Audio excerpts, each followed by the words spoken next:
4, 3, 2, 1. Gotta clear your throat because we official on it, man. Welcome back to No Cooldown Podcast, episode 41. Damn, we getting up there in age. ARP benefits almost kicking in, man. We're feeling good though. It's another week, a whole bunch of news stories. I am that man, Trip. Hope you all have been doing well across this week. Of course, I am here with my podcast host with the most, a partner in crime, When Easy. How's you doing, bruh? I'm doing pretty well, man. It's Friday, and that's all I really got to say about this week. It is Friday today. yes. Hey, listen, we'd have made it through. We'd have made it through, bro. I was almost an Olympic swimmer, or at least well, not by choice, by a damn necessity, because hurricane swept through Florida. But it was good. We survived. We made it through. Shouts to everybody, going through it. There was damages, man. Like love energy to y'all. This shit was really weird, but it's just like, I don't know. As a now resident of Florida, I can say this like 16 years later. As a resident of Florida, it's weird because it'd be like 30 minutes you're overall scared of a hurricane, like 30 minutes. And that's like the 30 minutes you go into a Costco or something like that to go get supplies and you don't have any water. When you in the house, you're just like, all right, cool. It is what it is. But whatever. We'll save the water levels for later, bro. It's not Mario. But anyways, make sure you guys rate this podcast 5 stars on all podcast platforms, specifically Spotify and Apple Podcasts. Of course, we're on Stitcher Radio. We're on Google Podcasts. We are on Anchor as well, so be sure to check us out there. Got a few stories from this week. Got some interesting ones, but not much to say else but to get into it, man. So you ready, dog? I am born ready. All right, let's get into it, man. We got 3 stories to warm up, so let's get that out the way first. So we got the announcement that Sackboy: A Big Adventure is on the way to PC with a whole lot of upgraded graphics, launching October 27th. So it's another PlayStation, stalwart PlayStation mainstay coming onto the PC. How you feel about this one? October? I never really see the PlayStation releases on PC as like enormous releases, but like interesting. I honestly forgot about this game, and I own a PS5, and it's not even to be mean. It's just like, damn, all right. It's not Little Big Planet, so it's really hard for me to get excited about it, Yeah, nah, I hear it, bro. I'm just more speaking to the fact, like, damn, wow, they actually like. It's Sackboy, but still, like, they're dropping something for PC, so it's like, damn, you guys are like trying to create a consistent flow here. All right, listen, do y'all thing, man. I'm very interested to see what the PC slate for PlayStation is gonna look like next year. Yeah, honestly, because they dropped Miles Morales, they dropped regular Spider-Man, they dropped Days Gone, they dropped God of War, all this year. All that's been this year. So I'm very curious to see how Uncharted as well. They've dropped a whole ton of stuff, bro. So I'm wondering how they're gonna support the platform next year, because they're they're kind of running out of first party titles, their main heavy hitters. But they could pull something out the bag. We don't know. But how are they gonna keep that momentum going into next year? That's what I'm curious to see. If it's a bunch of sack boys, I don't know how it's gonna fare. But you know what I'm saying? Love the sack boy though. Love the sack boy. Yeah, I could see them being like Destruction All Stars coming to PC. Which honestly, that game I played it. It's not bad. I'm not mad at it. I'm not mad. But that's a cool game. Yeah, like it's cool. I think if it's crossplay, it'll definitely. I tried to play that game when I got my PS5. Could not find a match. So maybe it'll help. I don't know. But yeah, I could see them adding a few. They still have games, but like the rate at which they drop games, they're gonna catch up before long, and then they're gonna be doing like essentially it'll end up either they're gonna have to start doing simultaneous releases, or who knows, maybe they'll start porting some PS3 games onto the PC. I don't know, like some Infamous 1 and 2 wouldn't be a bad game to put on my PC. That would be kind of nice. That would be great. Would be a very nice suggestion that PlayStation could definitely capitalize on. Very non-subtle hint. Damn, man. But anyways, keep moving on in the warm-up. We got another delay, guys. Skull and Bones, guys, it's getting delayed again. Ubisoft has decided it was best to push the game back to further polish it. Ubisoft also announced that there's going to be an open beta coming soon with a new date of March 9, 2023. Thoughts on Skull and Bones getting pushed back? Man, I The thing that sucks about Skull and Bones, what really truthfully sucks, is that I just feel like it came out at the wrong era. This on PS4 I'm dead. would have went I'm crazy. dead. Like I'm dead. I was born in the wrong era. It's You like- say it should have been out in the 60s? Nigga? like it's just not the right generation, because we have things like No Man's Sky. These aren't they're not really Sea of Thieves. comparable, but there's so many, like Sea of Thieves, like there's so many it's games still out. a better, yeah. Like I see what you're saying. there's just other options. I think that this is gonna be like a solid game, but well, it's a Ubisoft game, so solid is is generous.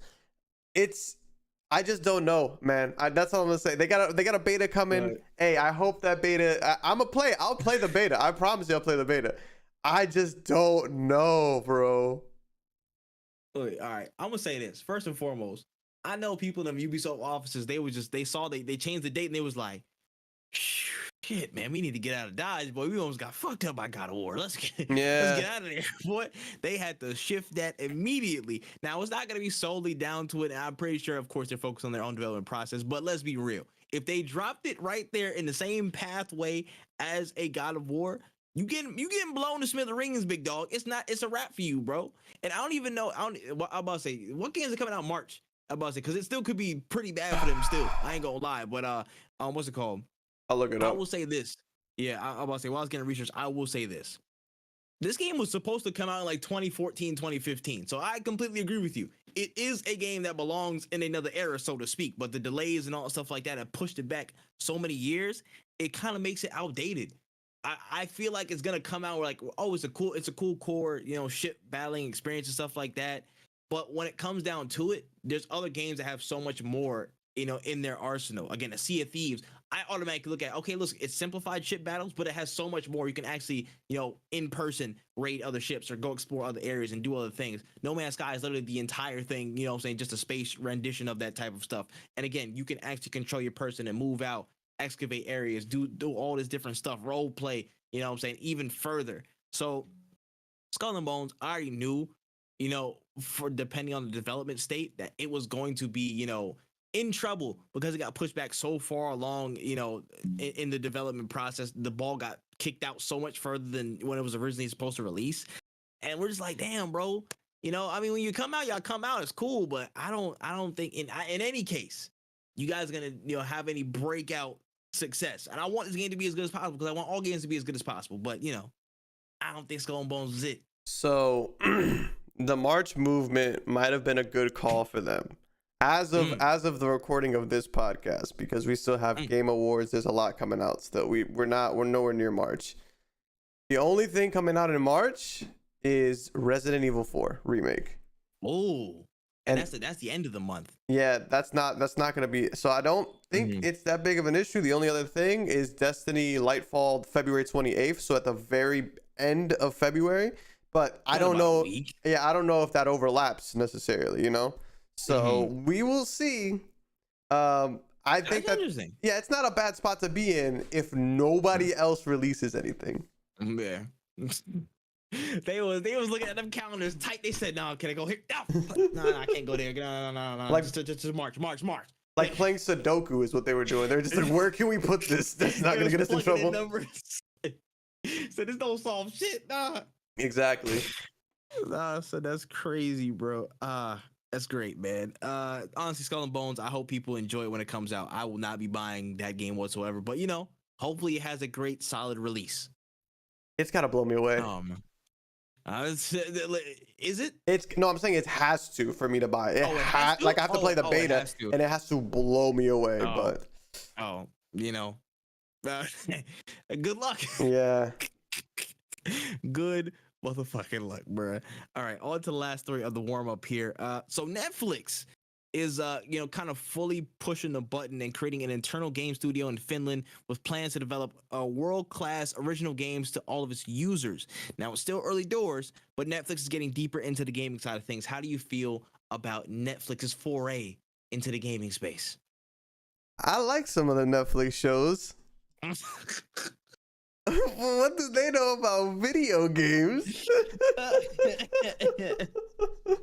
I'm not looking forward to it whatsoever because it's just like man. I don't know what they're trying to do with it. Are they just trying to make video games?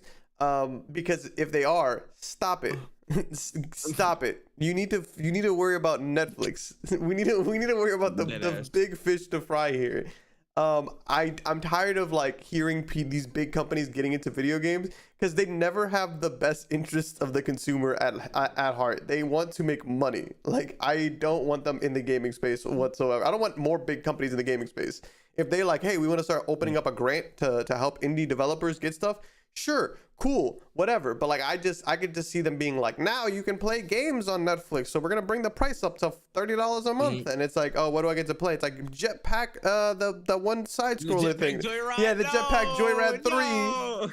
And you get to play as the Stranger Things kids as the Jetpack dude or whatever. Son, that's actually possible. Honestly, that's very possible. Unfortunately, very possible. But that you hit the nail on the head. That's what I'm thinking. So with them making a game studio, I'm not mad at people making game studios. It's the effect that they have afterwards and what the intention, I guess, shows in what they make. If you're solely making a game studio to create maybe some like 6 out of 10 games or some regular basic AA games, some Terminator Genesis ass game that just goes alongside whatever movie and it doesn't have any love into it, and you do all that just to increase a price point of a Netflix subscription, y'all are ass. It's no other way to put it. Y'all are trash. You know what I'm saying? But I'm not gonna cast judgment on them just because they're starting to do it and stuff like that. But I will say, tread lightly, because y'all are already on thin ice with the other servers that you do. What y'all been doing for the past decade plus, and putting shows and TVs, you know what I'm saying? Putting TVs and series and movies and stuff on a service. Y'all been treading on some thin ice lately with that stuff in general. So what's going on? I just think that they need to lock in.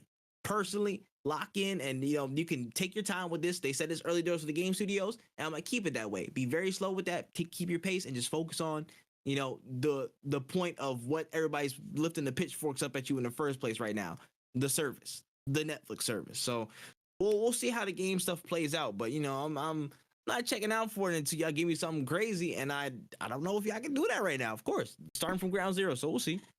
Yeah Man. All right, on to the main stories here. Hey, everybody in the chat, everybody's listening to this podcast right now, please remove your caps. Please stand up. Please, give a salute. It's official. The Stadia console has now been put in the spliff. Press F to pay respects. Moment of silence. All right, moment over. Confirmed by Google this week, the cloud streaming platform is now being phased out and decommissioned. The tech company is also issuing full refunds for the game and add-on purchases that were made on the platform through next year to fully reimburse gamers who will be getting shut out. So shout out to all 12 of y'all who bought games and add-ons on the platform. With the final death date being set for January 18th, 2023, many have recounted some of the tactics Stadia used were employing to get some traction, including an earlier Jason Schreier report that Google spent tens of millions per game to get them on the service at all. So things like Red Dead 2, Assassin's Creed, etc., all those series, they were paying money out the wazoo just to get on Stadia. So how do you feel about all this, man? It's a sad day. It's a sad day. It's just like when they announced it, we knew, bro. We all knew. It's so like it just doesn't work right now. And it's just that we don't want to read, like, I don't know if it's just a money laundering scheme that we keep making the same mistakes. Like we're just throwing this money in there to waste it.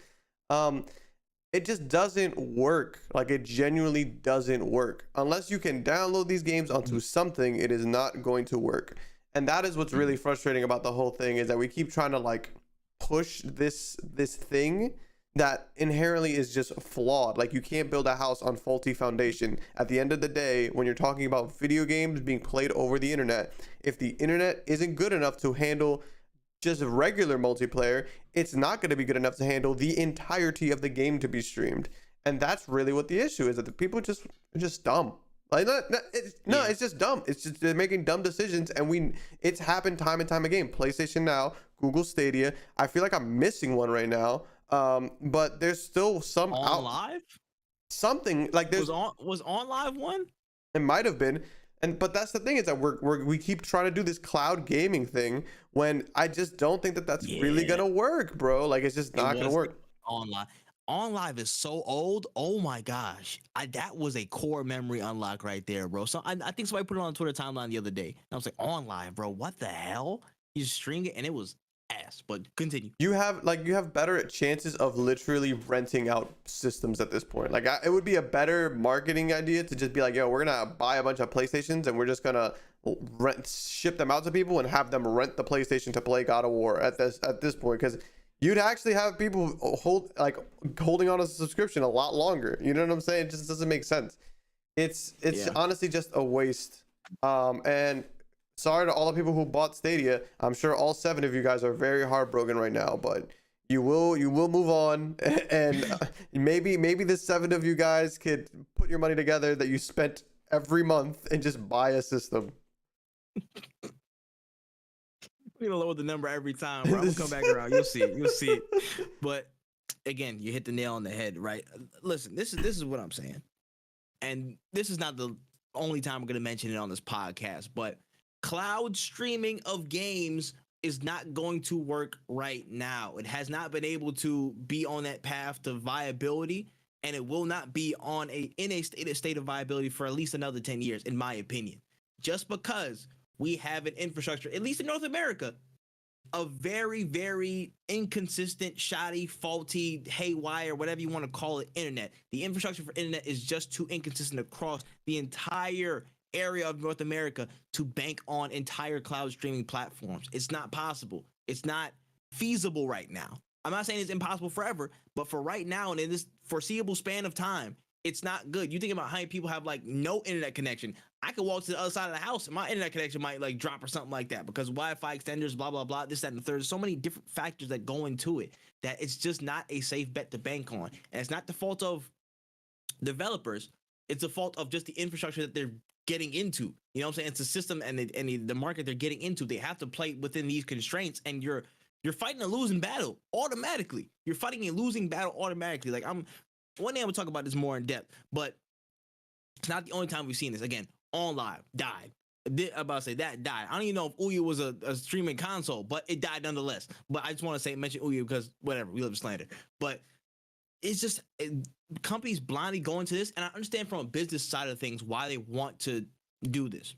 They want to try and force their hand into an early mover situation so that they have brand recognition over that space. Like, oh, if you're the first person to really navigate through a cloud streaming and stuff like that, more people are going to flock to your brand because you were the first person to do it mainly. You know what I'm saying? Either you're a first mover or you're somebody who was close enough to the beginning and have a big enough name to kind of leapfrog over other people. From a business standpoint, I understand why people threw money. I understand why Google threw money at this. I understand because in the next decade, 15, 20 years, this can be a viable solution. If certain things are addressed in infrastructure, if internet standardized, if internet's made more easily accessible and consistent across areas in the US and beyond, this can be a viable thing. And I think it will be, honestly, at some point.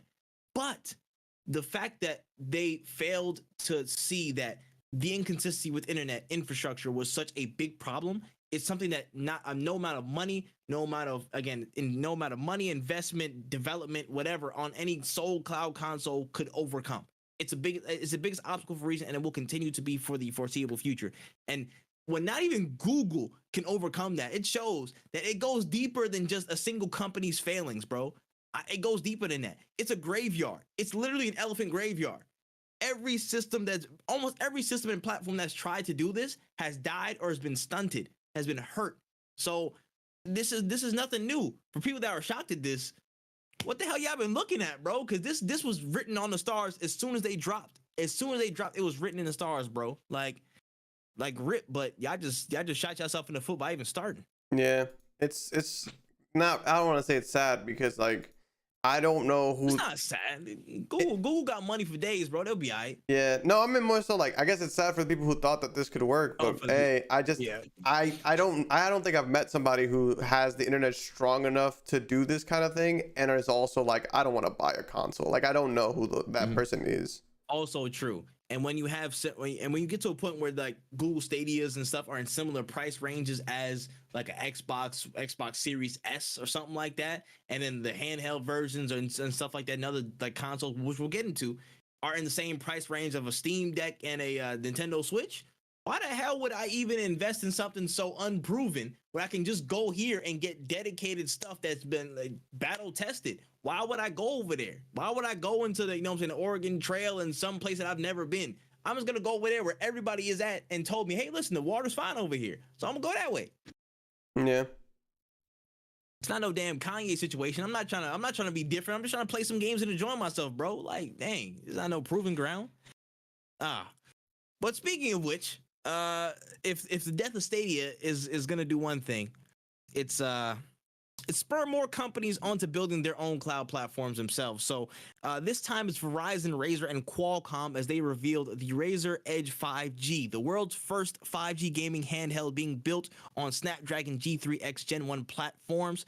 And it's apparently coming soon. It's apparently going to be hooked up with all the fixings.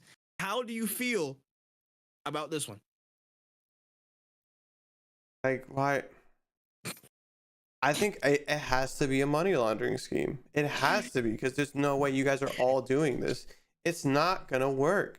And if it does work, it could have worked way better if we just... I like the Stream Deck. You know why I like the Stream Deck? Because the Stream Deck, or the Steam Deck, whatever you want to call it, the big ass, the fat, the fat Switch, yeah. I like that because it knows what the fuck it wants to be. It wants to be a handheld system. The Switch works because it's a handheld system. They put the game on the cartridge, you put the cartridge in, it's not hard. You don't need internet. Like this, it's not all that. The issue I have is like the people who are playing games on the go don't have internet everywhere they go. And the people who are playing games on the go don't want to, like, I don't know who's paying X amount of money to have an entire cellular plan for their handheld gaming console so that they can play it on the go. I don't know who it is. Like, it's only rich little kids I could possibly see. Like a really, really rich 13-year-old like kid who their parents are like, yeah, instead of giving them the iPad, let's shut them up with the Razer whatever. But even then, if you're in that position, you're as a parent, they're just probably gonna rather pay for an iPad. Like, I don't know who this is for. Like, is this for the grown ass adults? We gotta go to work. We got jobs and shit. Like me personally, if I'm on the go, if I gotta get on a plane, even if I had the money for the built-in Wi-Fi, I'm not using that to stream a video game to my handheld. You know what I'm saying?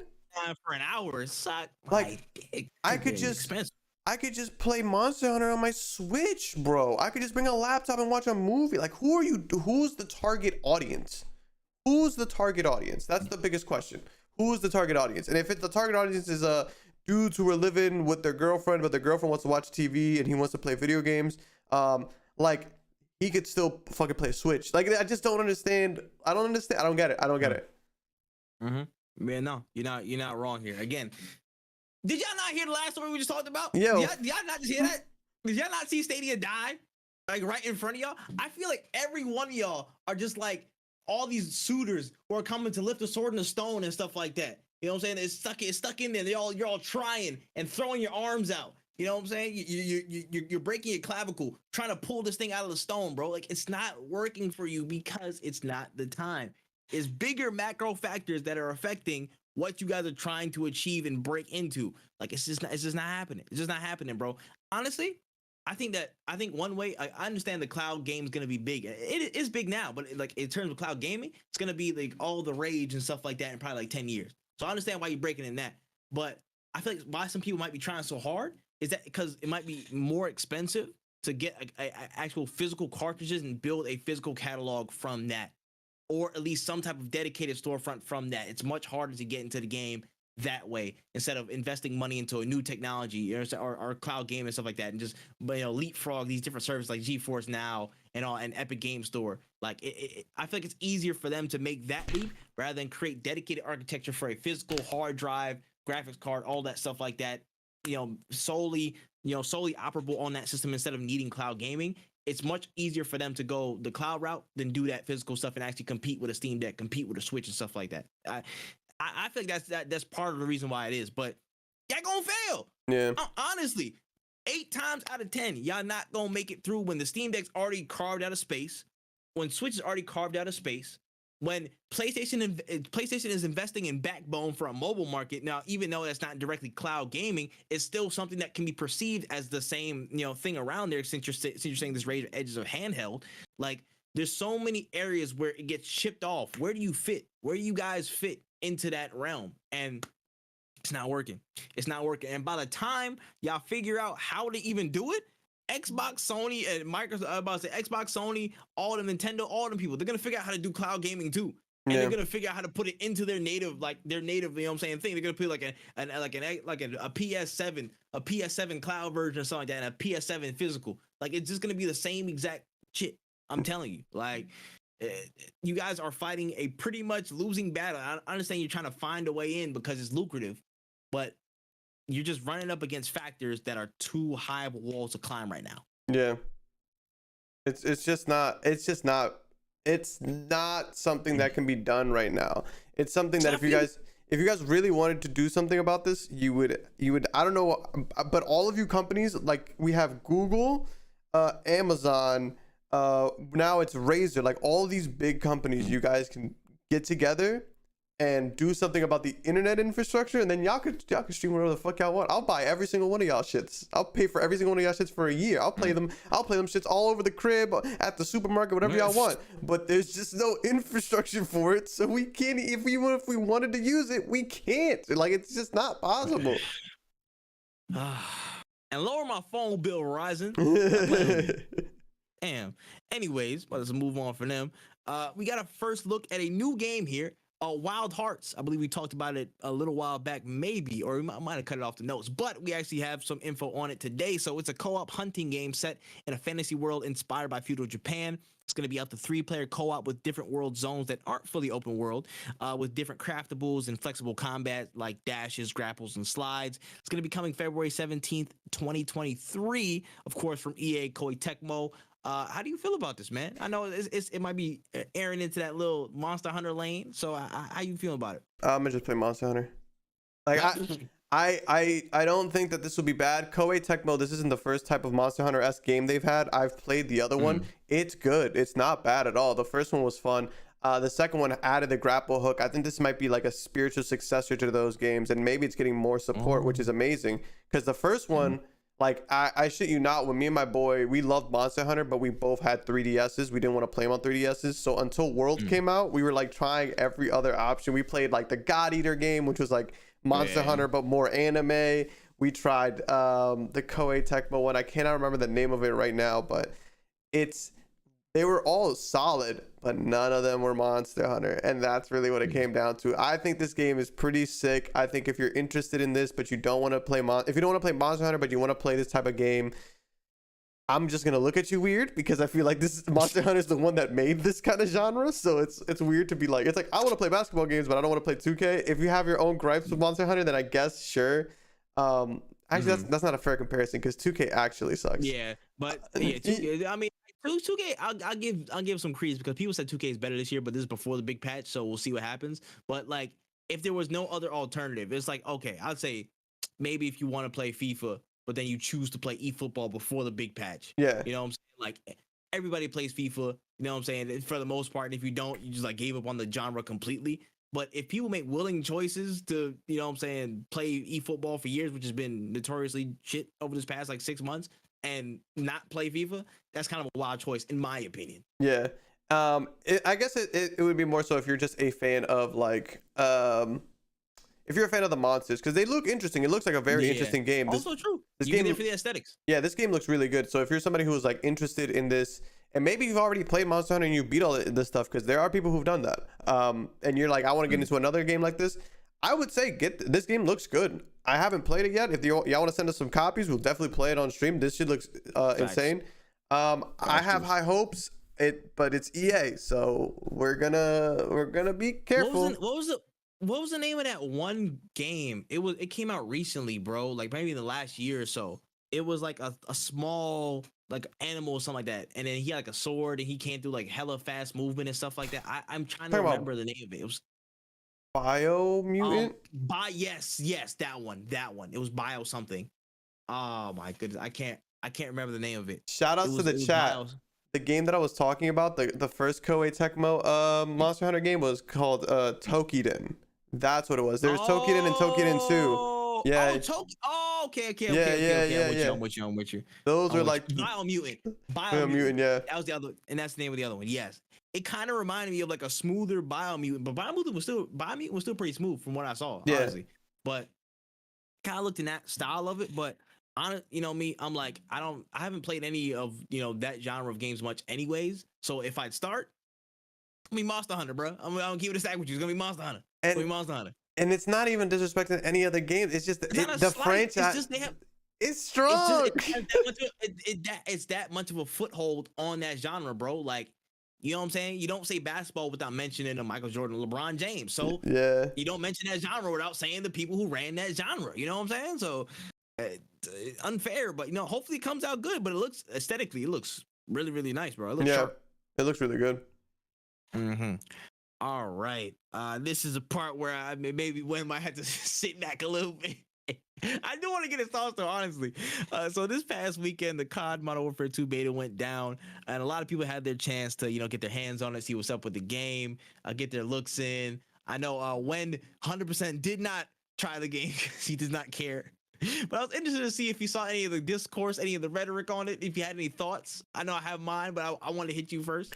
So one thing I kept seeing, so for some reason, man, my FYP is all over the fucking place, I promise you. I literally this morning I was learning Valorant tips. I don't know how we got to this point, but they keep popping up and I keep watching them. So maybe there's something there. But like when the beta happened, a lot of people were like, well, from my understanding was a lot of people were on the fence. Some people were saying that it's good, but not. Some people were saying that it is a good Call of Duty, but it's not what people wanted because the movement is similar to Black Ops 2. That's what people were saying, is that like this one was like similar, like Black Ops 2. And if Modern Warfare 2019 had a baby, this is what the game would feel like. And I was like interested, and I watched a bunch of gameplay because I literally like that's just all that was on my feed for a while, and it looked interesting. But a lot of people were like, I don't know, I'm just probably gonna wait for Warzone 2, which is like interesting because now that Warzone is so popular, are people willing to pay for a Call of Duty multiplayer? And that was like a question that everybody kept asking. Honestly, me personally, $60 for a multiplayer, that's a little steep nowadays when you can just do everything in there. Everything you would want to do in a multiplayer, you could kind of do on Warzone. That's what's really tough about the situation that they're in right now. Yeah, I agree. But I would say this. Speaking on this, the content offering difference, the fact that Call of Duty is known to at least pack modes up, not necessarily maps. I think they are addressing the map shortages that they've had in previous years. But in terms of modes and other gameplay, like verticals that you can get into, basically, they've always stacked the deck. They've had, the regular core modes, the hardcore modes, the co-ops, the spec ops, the blah blah blah. So honestly, if you buy 60 and you want to you have nothing else to really play, you want to just get lost in Call of Duty, you can get lost in Call of Duty. That's a fact. You can play that all day long. You can switch modes. You can go to spec ops. You can go to campaign. Blah blah blah. I think over time, Call of Duty has been one of the most consistent titles or series that actually justifies a full purchase of a $60 in the sense of an entire experience. Like, they give you a lot of shit for 60, bro, because some people give you 60 and they don't give you nothing. So I'll at least defend Call of Duty in that standpoint. Be like, yo, I feel like they're not all the way over the hill yet. They still have something to give in terms of a paid experience, so to speak. I'll say that. Interesting. But in terms of the gameplay itself, what I saw, I actually liked it. Now, one of the things that I think turned me off from Call of Duty is just sometimes the speed of play and sometimes some of the mechanics that were overused by almost everybody to make just life was a living hell. Sometimes people was, bunny hops are a thing, whatever, that's cool. I'll live with that. But the slide canceling, I did not like. I'm not no Warzone pro. I'm not no Call of Duty pro. I don't really like slide cancel like that. I tried it, didn't really work out.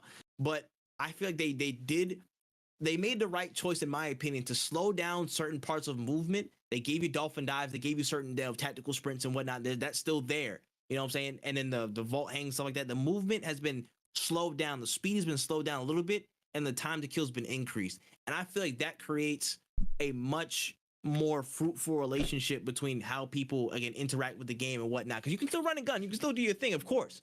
But the fact that you can still get caught by some people, you know what I'm saying? And again, I feel like they're also trying to address certain things with the map and all that. But for me, I really like those changes. I like that you can slow, like the movement was slowed down, so to speak, where I feel like if I made a good move or I made one good move in a sequence, you didn't do like 3 slide cancels, YY 360, and I still got murdered off a headshot. You know what I'm saying? If I made a decent move in the right time with the right angle, I can still beat you. And in gunfights, I can still beat you. You know what I'm saying?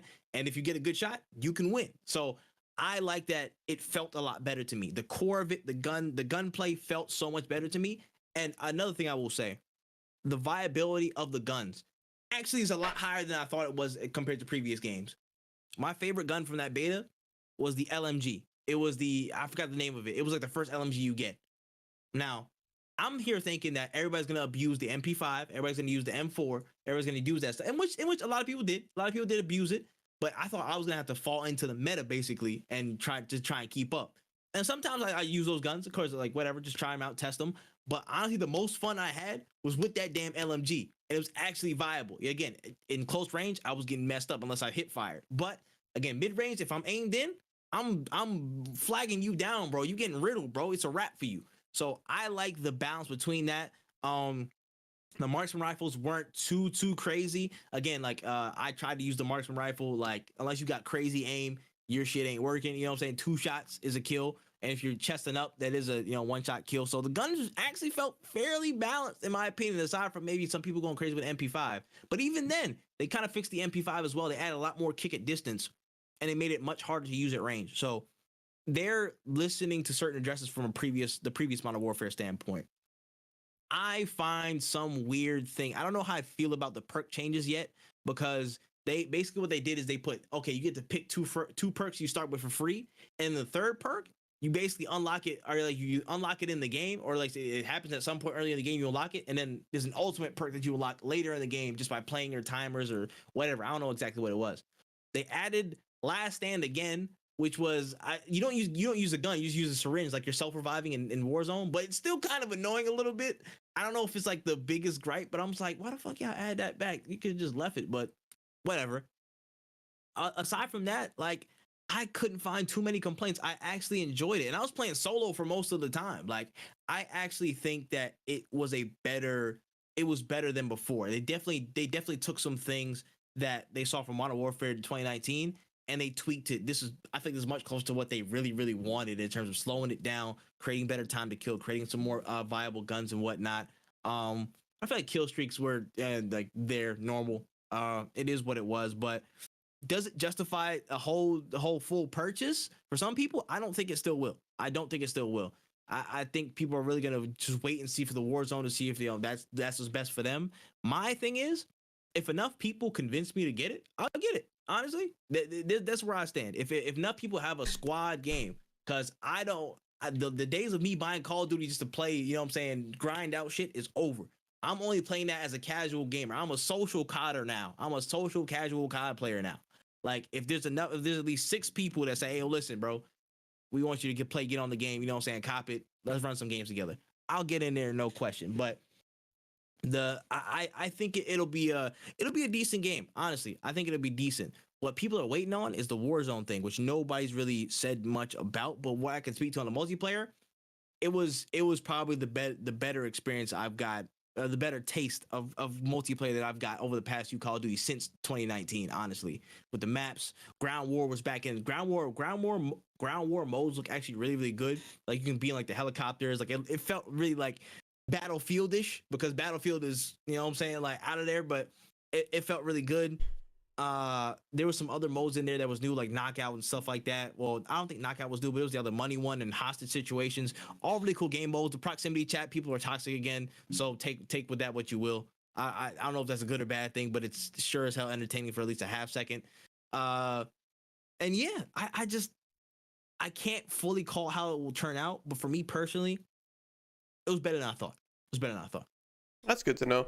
I also was a casual Call of Duty player. I think the last one I actually bought was 2019 Modern Warfare, and then somebody bought me Cold War, so I didn't pay for that one.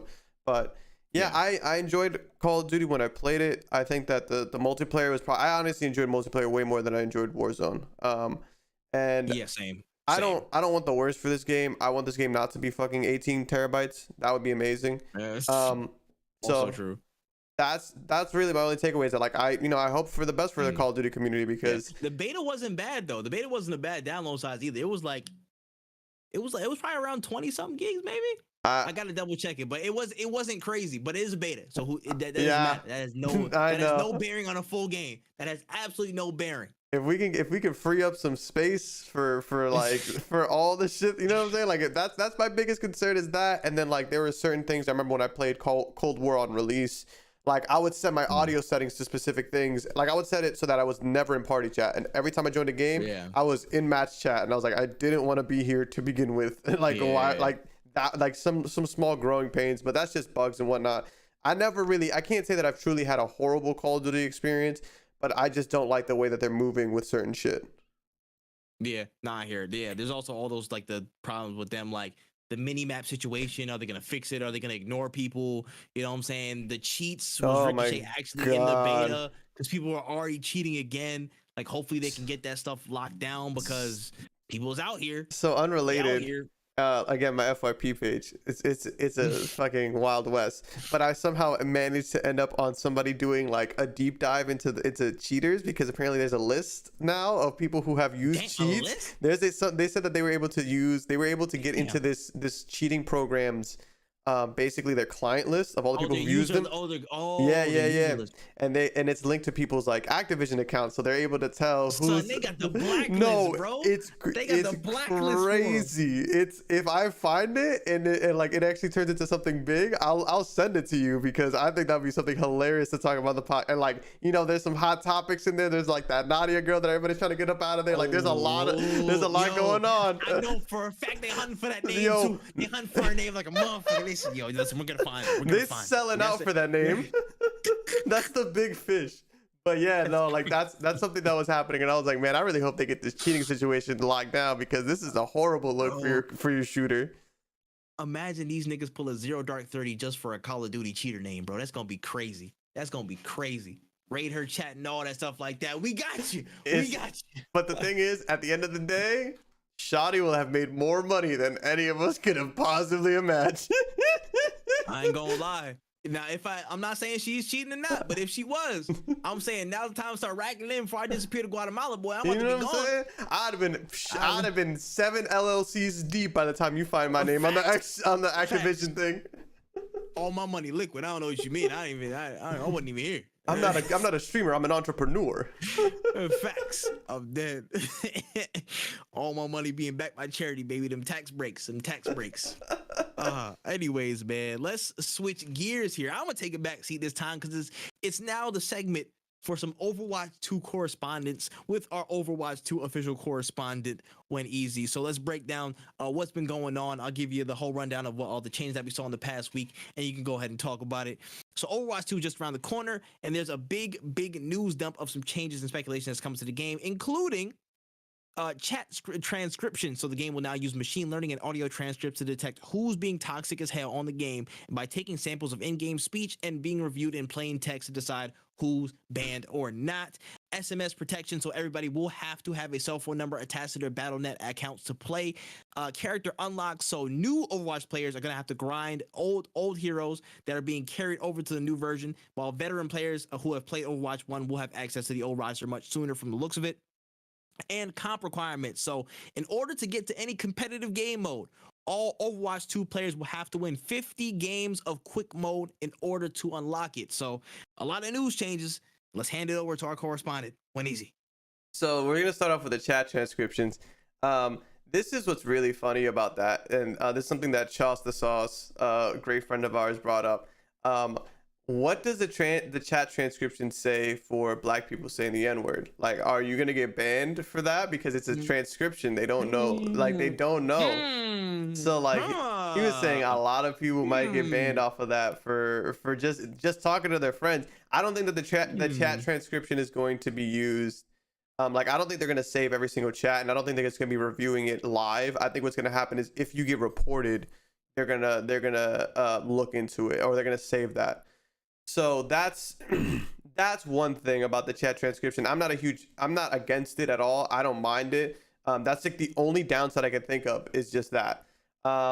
But I'm all for them fighting toxicity in Overwatch because we all know that Overwatch, while it at the time was probably one of the most inclusive games in terms of like environment and characters and things like that. There was a lot of diversity. Not the best, but there was a lot of diversity. Yeah. And they still were coming up short when it came to their community because the community was notoriously toxic. It wasn't as bad as League, but it definitely was up there. Let's see what else we got here is SMS protection.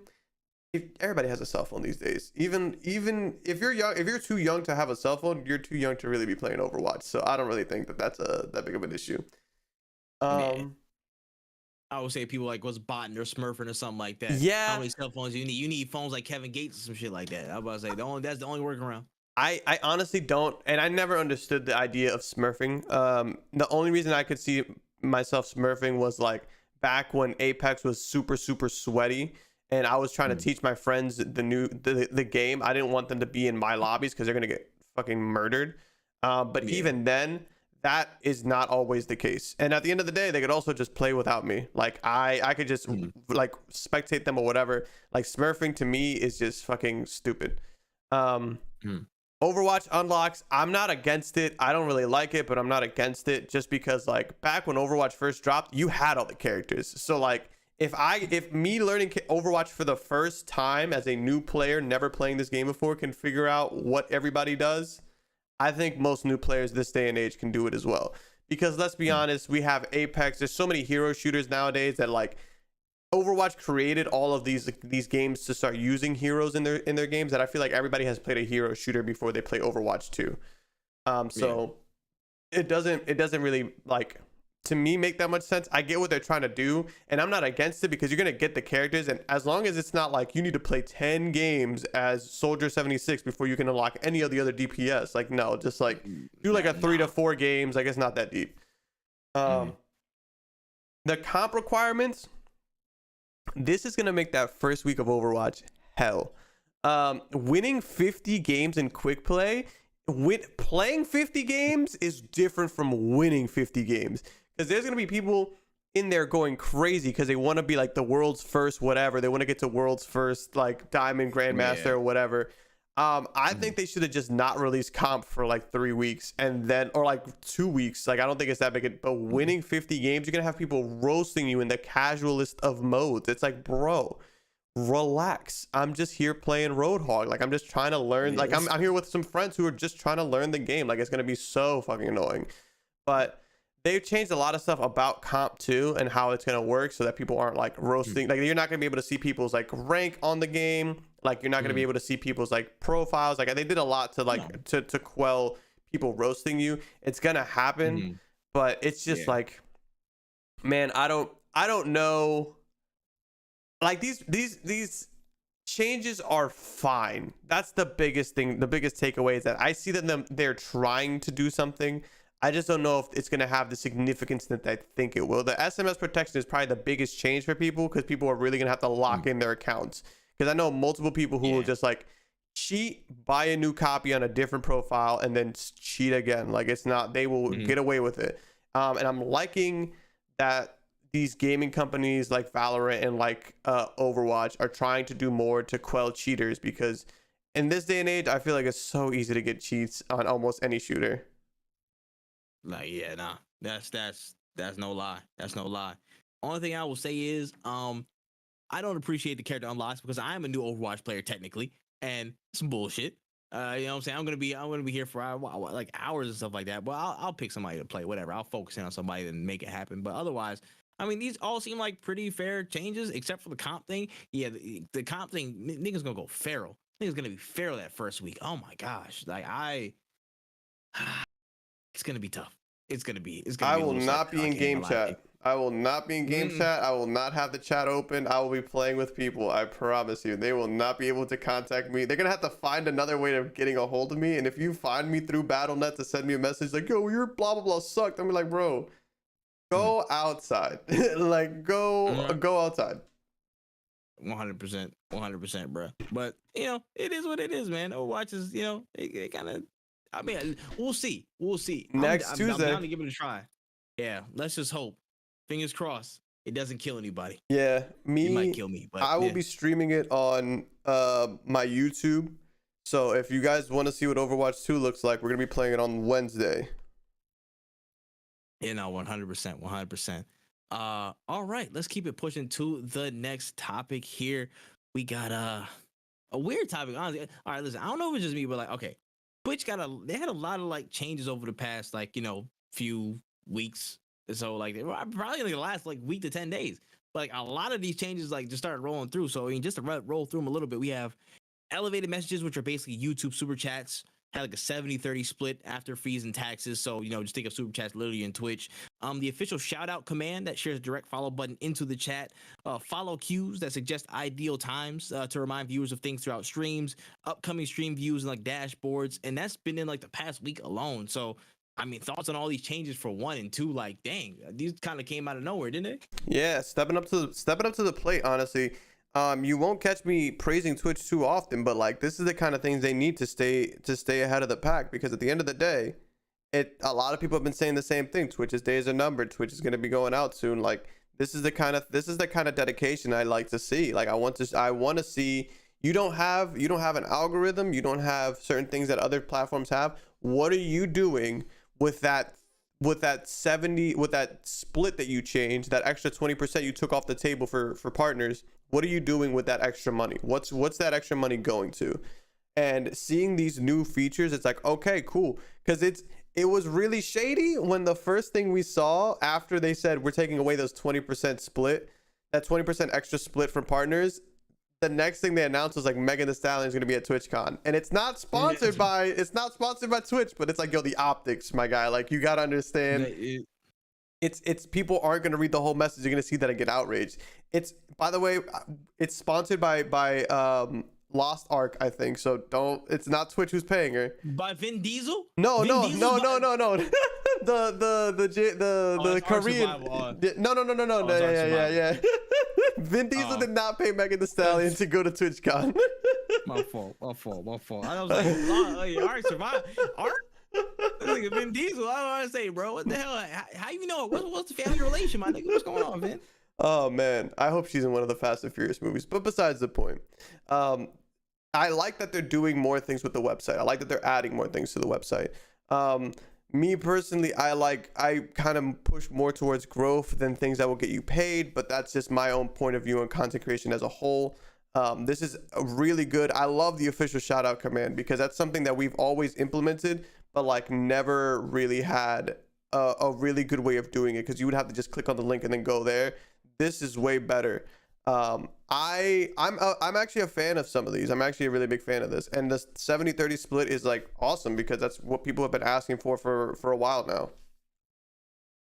Yeah, no, 100%. I will say this. Okay, I'm gonna kind of work backwards. I'll start with the vegetables. So y'all kind of announced that y'all not really changing no revenue splits 50-50, and then y'all drop all these damn features in like a week span. Y'all made sure Twitch support was there to drop these bombs back to back to cloud out the announcements that y'all not changing nothing, and we got high costs and stuff. I'm just saying the time is convenient. The timing is pretty convenient that y'all just like, you said, hey, listen, we're not giving y'all none of that money. Y'all keeping it 50-50, and it's not moving, and partners too, give me that. And then a whole week after, you're like, yeah, no, hold this feature and this feature and this feature. Immediate rollout. Experiment. Everybody go now. You know what I'm saying? Like, it's a crazy time and how that all lines up. And Megan Thee Stallion, bro. It's like a dead ass. It's a dead ass like marketing tactic, low key. It's what it looked like to me. But I'm not gonna harp on that. I will say some of these features are actually pretty nice. I mean, actually, I like the shout out command. Honestly, is my favorite out of this bunch, because we had the shout out tabs before that kind of give links, but I feel like in terms of the human tendency, most people ain't clicking on that damn link to go off of what they already clicked. Some people are already sitting back like 5 feet back in their room just watching the stream, or at least like going there and they don't want to click on it. You know what I'm saying? So having that button right there automatically saves a lot of middleman time. You know what I'm saying? It just saves a lot of distance in the interim to get to that follow button. Just drop it on them. And it's a lot simpler. It could create a lot more followers for people who get shouted out. So I think that's really good. But yeah, it was just sus about the timing stuff, bro. It was just really sus about the timing. Twitch, I got my eye on you. You know what I'm saying? Crazy. Anyways, let's move on down to the next story. So, according to Axios reports, the Savvy Gaming Group, which is Saudi Arabia's government-funded gaming development conglomerate, say that 5 times fast, are charging up to $37 billion in a gaming war chest to invest into the gaming industry, with an alleged $13 billion going into the acquisition of a leading game publisher to become a strategic development partner. So, damn, bro, that petrol money coming through the gaming? Talk to me, bro. I don't know. I understand that gaming is becoming a hot thing, but it's just like, damn, like I didn't realize like the ramp up to this is kind of crazy. Like it's just so many people, and I'm not saying I don't want people investing in gaming, but why are we investing in gaming? What do we want? What do we want out of it? Are we just looking at, because I haven't seen this much like interest in gaming until things like free to play games started getting way more popular, like things like Apex, things like League of Legends. Like I'm seeing so much money being thrown at this now that like Fortnite is as big as it is. Like, you know what I'm saying? That's my biggest concern, is like, why are we doing this? More money towards gaming is cool for development and whatnot, but I don't know, man. I just don't trust these companies to really have the best interest of the developers and the gamers at heart, you know? I don't know if they're really in it for the creation of art, or if they're in it to just line their pockets. So I guess we'll see, but I don't know. I'm a little worried. Hey, man, listen, as a fan of the world's beautiful game, aka football, aka American, what they term as soccer, I understand what Saudi Arabia money can do for people. You know what I'm saying? I seen what it did to Man City. I seen that money work. It be changing stuff, bro. I ain't gonna lie. So, I mean, not necessarily in a good or a bad way. I mean, of course, Saudi Arabia is a conflicting area. You know what I'm saying, in terms of a political front. But you know what I'm saying. I'm not here to talk about politics. I'm not fucking Hassan Abi and shit like that.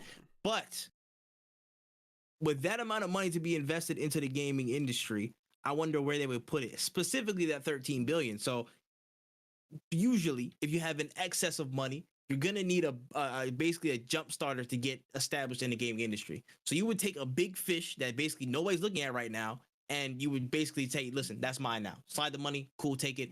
I'm now in the gaming industry because I have access to this partner.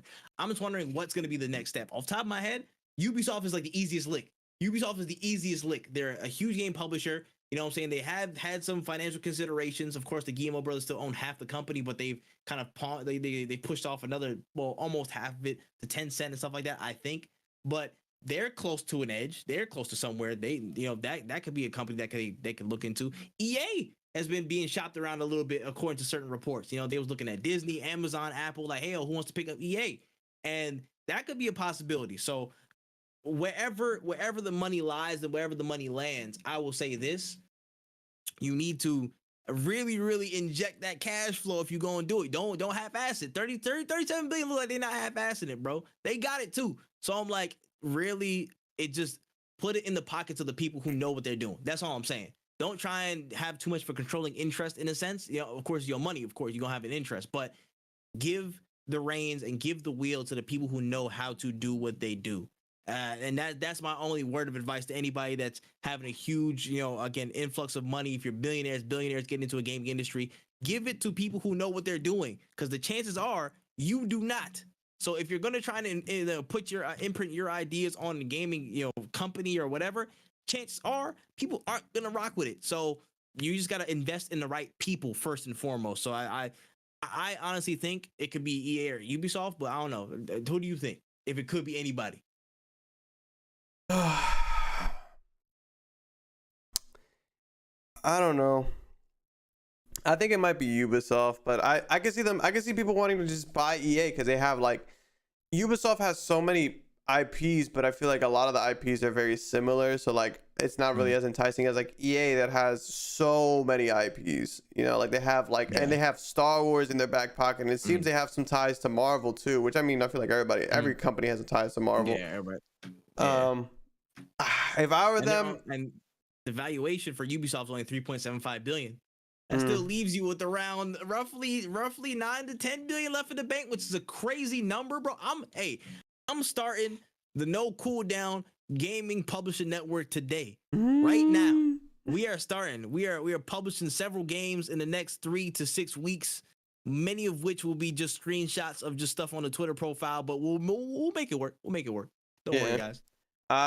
That's Saudi money about to hit, boy. No, it's about to go crazy.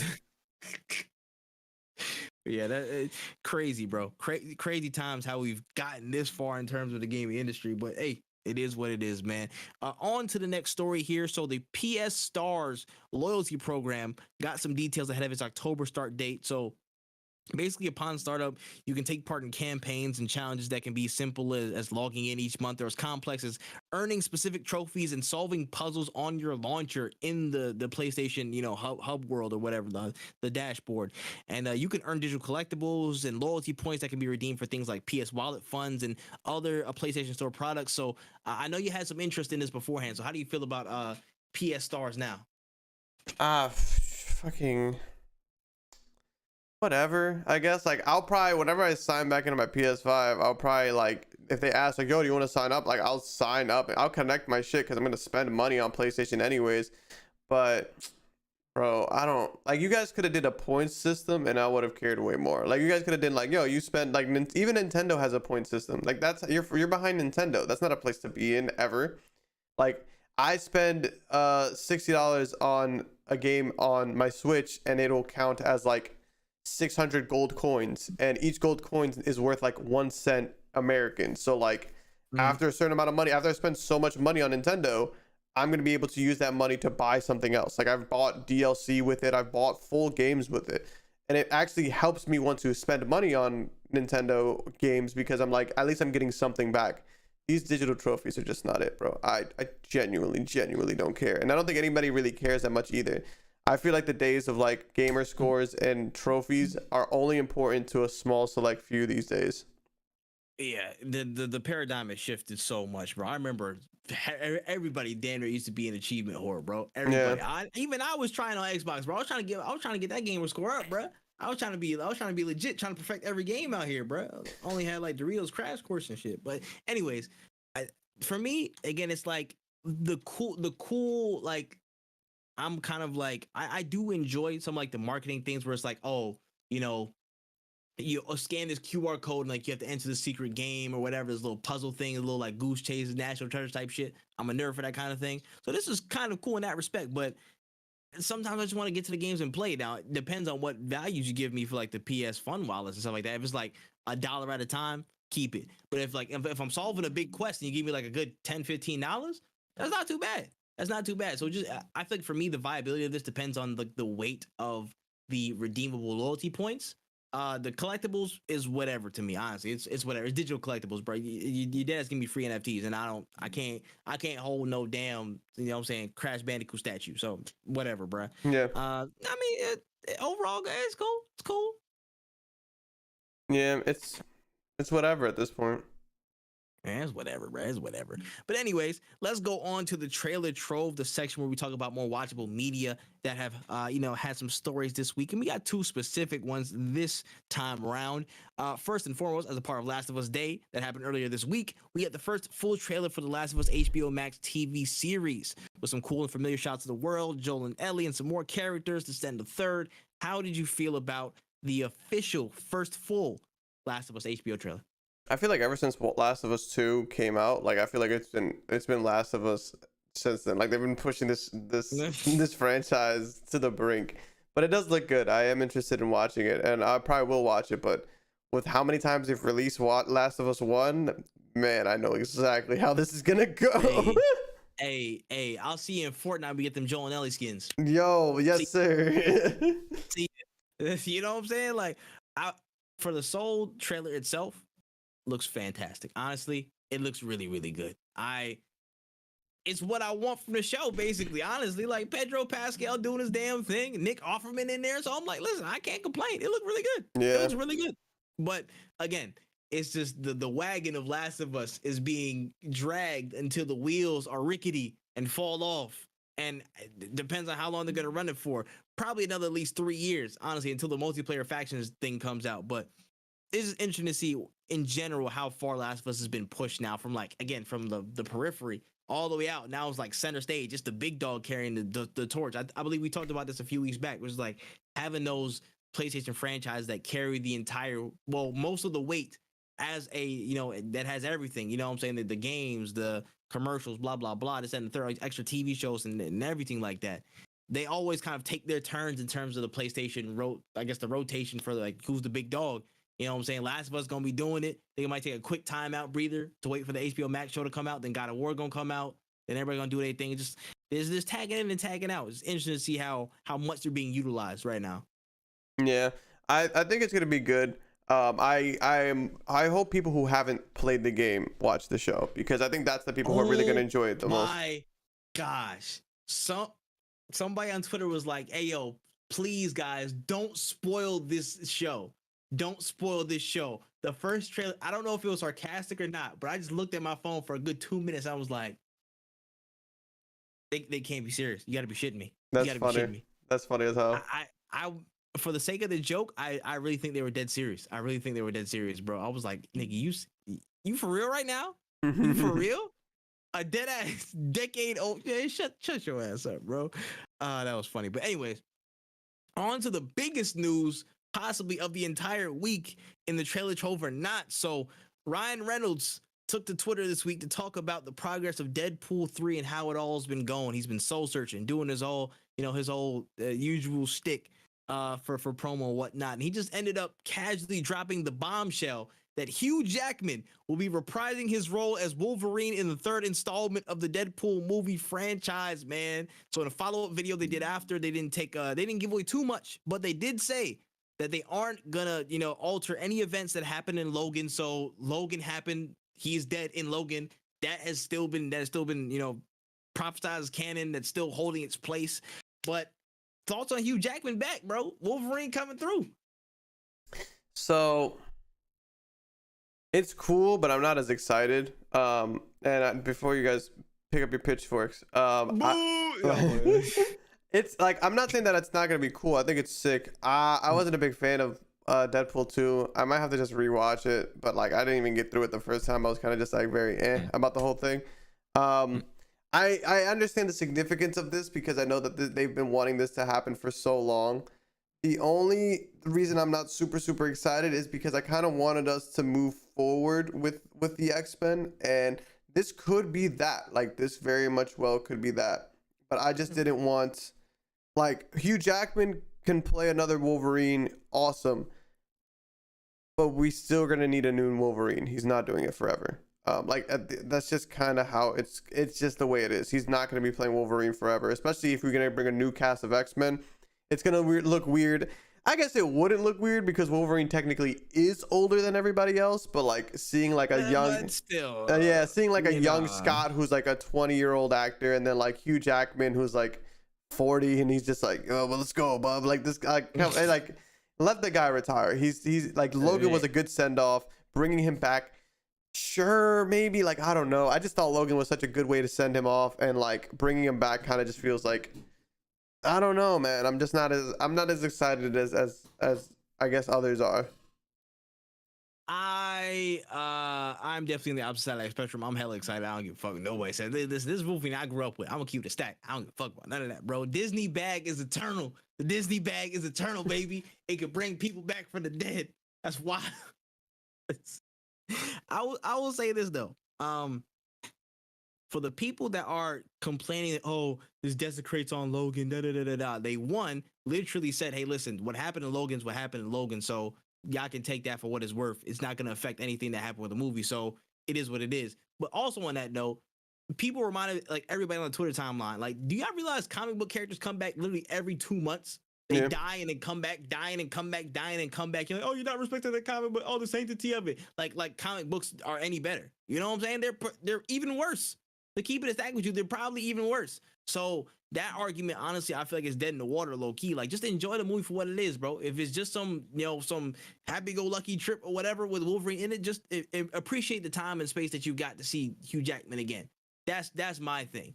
Now, on the flip side, there is a little bit of a negative effect because somebody also mentioned it. The more we see Hugh Jackman, the more we are reminded of Wolverine, the more we're reminded of all that stuff. Then we're like, yo, how the fuck do we even replace this guy? Because when we recast him, people are gonna be like, "This ain't Hugh Jackman," and I think this is just a reinforcement of that thought process again because we're gonna see him on the screen. But again, I think that's for most of the casual people that are like just watching and stuff like that, or at least people who don't know how to like I guess disassociate two characters within their minds or whatever. You know what I'm saying? Or the character from the person. It's tough, but it's possible. So I know for me, whenever that next Wolverine comes in, he'll be the next Wolverine. And he'll probably be closer to the actual comic book interpretation, like shorter, probably angrier, probably, have more defining characteristics that are like more in line with what the comic book character, actually was. But it is what it is, man. I know for me, I like Deadpool. Deadpool 1 was, of course, a classic. Deadpool 2, I actually like because it had Cable in it. I think Deadpool 3 is gonna be a really good film. This is what everybody's been wanting, honestly. They want the Deadpool Wolverine, the dynamic. They wanted to see it. They had that whole little end credit scene at Deadpool 2 that basically prophesied the whole thing. So it is what it is. I'm excited as shit, as you can see. And I personally can't wait for the film. It's coming out, September 6th, 2024. I forgot to mention that. So September 6th, 2024 is when it comes out. And man, I personally can't wait because that whole entire stretch, because right after that, I think we're getting Fantastic Four or a Kang movie. I can't remember which one it was, but we're getting something heavy in that entire like 2-month, 3-month stretch. So listen, be prepared. Be prepared. Yeah, I think it's gonna be interesting to see. I'll definitely watch it, and I definitely would retry to watch Deadpool 2, but we'll see. I'll report back. All right, fair. That's fair. All right, moving out of the trailer trope into the rest of the main stories for the week. So we finally saw the official unveiling of gameplay from the fast-paced FPS The Finals, as it displayed a lot of vibrance, movement, and destructibility. Now, there's a playtest out now on Steam as of this recording, but what are we thinking about The Finals, man? It looked like a lot. What's going on? It looks like what Battlefield should have been. Is what it feels like. It looks like it actually looks like a fun FPS. Like it's just like, wow, look at all this destruction. We don't need the dice engine for this, huh? Like crazy. Get right into it. It actually looks really fun. I actually want to try it out, and I'm so burnt on FPS on competitive FPSs these days that I'm just like, whatever. Another shooter, cool, whatever. If I have time, I'll try it out. This actually looks like a lot of fun because like it looks. Depending on how long the games are, because I love a destructive environment, but if we end up destroying the whole environment too early before the game ends, we're kind of just gonna be stuck like, we're shooting from like on top of hills. It looks really fun though. I'm excited to see a beta or something. I actually want to just play it. It looks really interesting. But yeah, I think that this is a really solid way of approaching an FPS. Bro, it looks insane. It looks.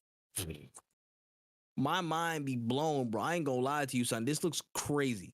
Like destructibility again is the first thing that popped out immediately, bro. Like it just looks so good. It looks so crisp, bro. And it wasn't like again simple cookie cutter or whatever, nothing like that. Entire pieces of buildings were flying off. People were grappling from left to right. Floors were falling out. Like the whole entire stacks of buildings were like falling apart, but you can still vault onto them. So the level of like maneuverability through it wasn't just like, oh, something's falling, you automatically die if it touches you. Like if your pinky touches one of the falling scaffolding, you're done. So this looks so good. It looks so good. I cannot wait for this. I want to see more of the gunplay and how it looks like and how it fares. You know what this reminded me of? A more grounded and a much more polished Hyperscape. Yes. If you can see how like the people dying animations and stuff like that, it just felt a little bit in that vein, but a lot more quality, which is a good sign, honestly, because Hyperscape had a decent base in terms of, the maneuverability, the movement. I liked it, but it was just, certain things with Hyperscape I'm not going to mention because I might get, a hex on my life if I mention it too much. But listen, bro, I honestly think this is going to be a sleeper title. People need to watch out for the finals. The finals is one of the ones, bro. It's like this. I thought this was Arc Raiders for a second, but I was like, nah, it was that one or the something Arcadia, American Arcadia or something like that. I thought those were two similar games. And I saw them like, yeah, nah, I need to put some respect on this game because it's going to be something crazy. Honestly, in my opinion. The thing about it is that like, I wonder what it's gonna do to my PC. Like it just looks so crisp. I don't know what my PC is gonna. I don't know how my PC is gonna handle this. It's gonna power drive my PC 100%. But am I prepared for it? Possibly. You know what I'm saying? I could blue screen a couple times. I'm not mad at it. Yeah, I would if this crashed a couple times, I'm not gonna be like, oh no, this game is garbage. I'm gonna be like, nah, I get Like, it.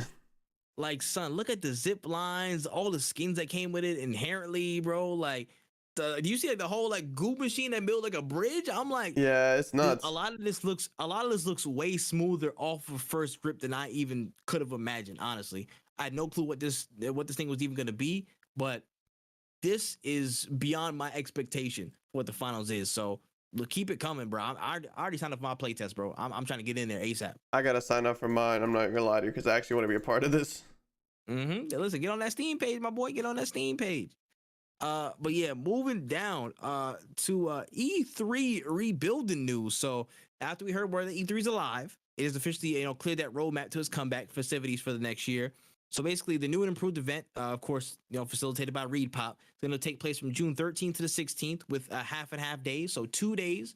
The first two are going to be dedicated for media and gaming and business outlets to basically have their way with everything in the show floors and the Connect network, get your interviews in and stuff like that. And the other 2 days are going to be open to the public as well. They're going to be actively working on getting partners back in for games and possible presentations on the show floor and of course in the conference rooms. And seems like E3's kind of back on the path to forefront. So how do you feel about E3 making plans? How do you feel about where E3 is coming back to right now? I feel like my opinion on E3 can easily be swayed with a couple press passes. I think that would be and just throwing it out there into the universe. But that's crazy. Wow, no, I agree, son. I'd be interested in seeing what they have in store. The return of E3. I want E3 to return. Actually, I want E3 to return because I want to see what the summer game. I want to see the comparison. We got Summer Game Fest. We got E3. Let's finally do this because a lot of people.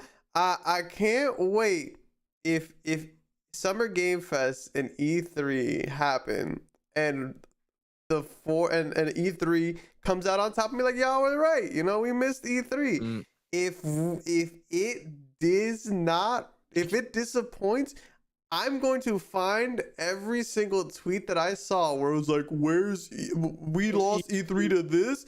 I'm going to find we missed E3, bring it back. I'm going to quote tweet every single one of those bad boys and be like, crazy. It's almost as if it's almost as if like, it doesn't matter who says the news. It's just the fact that there wasn't news or that there is news. Like that's the biggest thing is that we're gonna compare everything. Like I'm excited for E3 because it'll be an in-person event. If I have the privilege of going, it's gonna be a great experience, hopefully, of being able to like play these games, meet these people. It's gonna be super sick.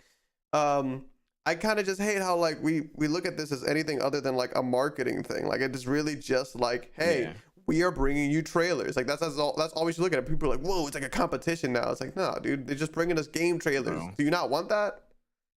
Bro, exactly. And this is my thing.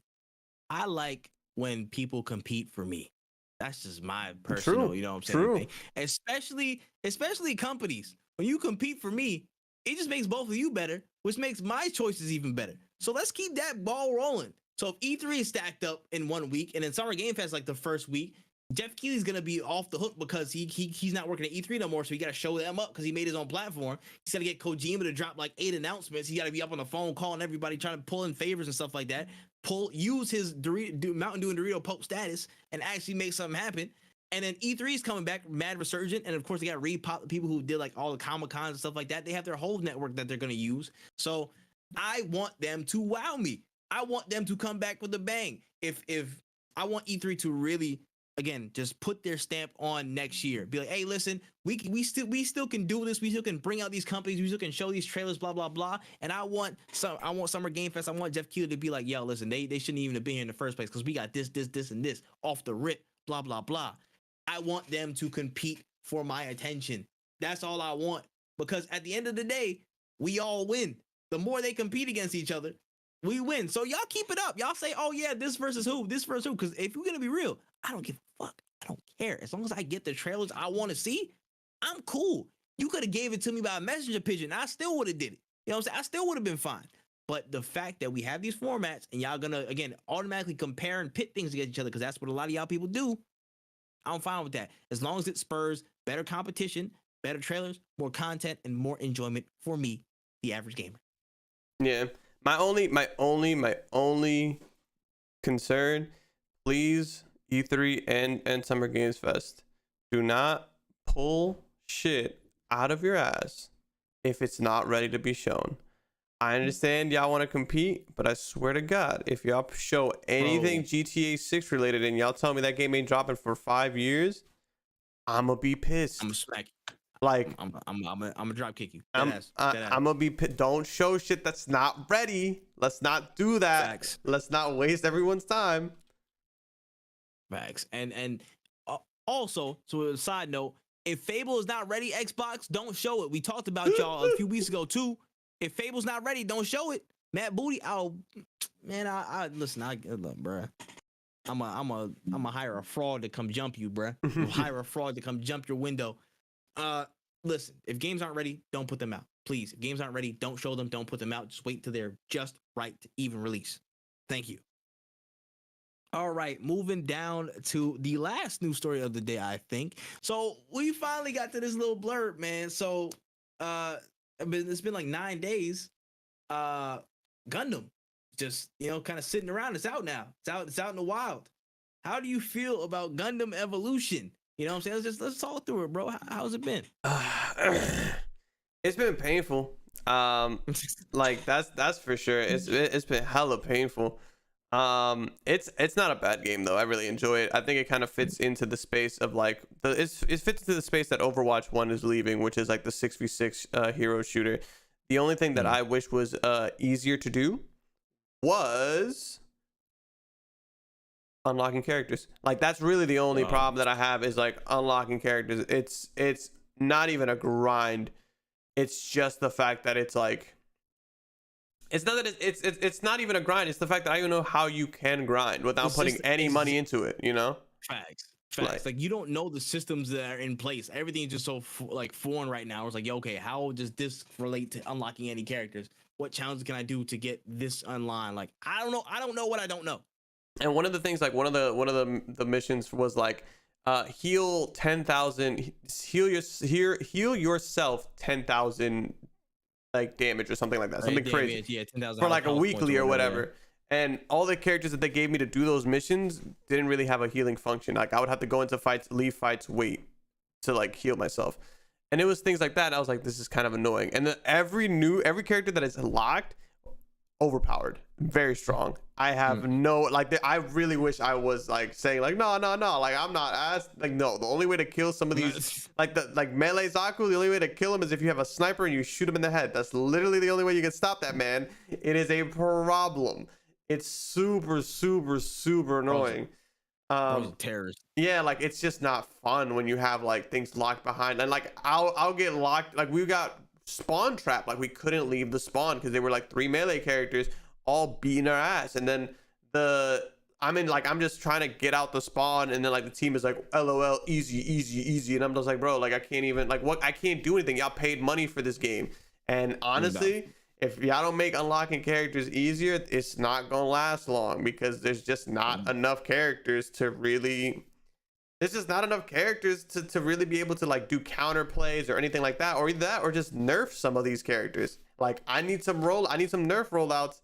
I don't know, maybe I was spoiled with multiverses because I feel like with that game we get a lot of because there's some but you get updates so consistently. But they spring back so quick. They're on the ball with it. If they don't see it in the first like 2 days, in a week they'll be like, oh shoot, we see that now, we're gonna fix it in the next patch. Yeah, like that's the problem is that like I haven't heard anything from the team. They're kind of just like still rolling the game out, which I understand. I'm not saying like I still have patience for y'all, but here's the thing: October 4th is next Tuesday, so.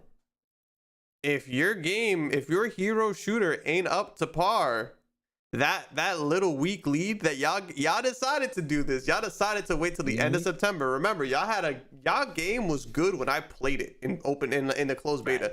That game was good when I played. You guys could have released in August. I personally think y'all are putting yourselves in a very dangerous. You're playing really close to fire because if your game isn't good, and I play Overwatch 2 day 1. Hey, Oh man, I don't hey, know, man. I don't know. I I don't know. It's looking kind of it's crazy. it's just not. I don't know, bro. And the thing is, in Overwatch, it's only one character And that's people locked behind and, behind a wall. and people want Overwatch to fail, bro. They want Gundam to succeed. I want Gundam to I want succeed. You Gundam know, to succeed too, but Ow. I If made you're not helping ourselves, I made a video called "The Overwatch just- Killer." Like this was that game. This was that game. think about how this makes me look. Like you're making me look bad because I said this game was gonna kill Overwatch. Now I'm finna make Overwatch content because I can play that game. You know what I'm saying? Like, I'm sorry, but like, I don't think you have way too many cosmetic options in your games to really make people pay for the characters. I feel like it's just unless you can make it unlock easier or do some challenges or something. I just don't know what I could do to because even in Apex, an Apex character is 1,200 of the points, and you get 600 per level. So hold on, let me just do the math real quick. That's 1,200 divided by 600. That's 20 levels. So after 20 levels, you unlock a new character in Apex. If my math is correct, somebody. Wait, your math was definitely not correct there, but I know what you mean. It's like 12. It's like 12,000 Apex, like not Apex points, but the legend points or whatever, and then you get like 600 per level. So is that not I 20? was saying, yeah, no, it's 20. It's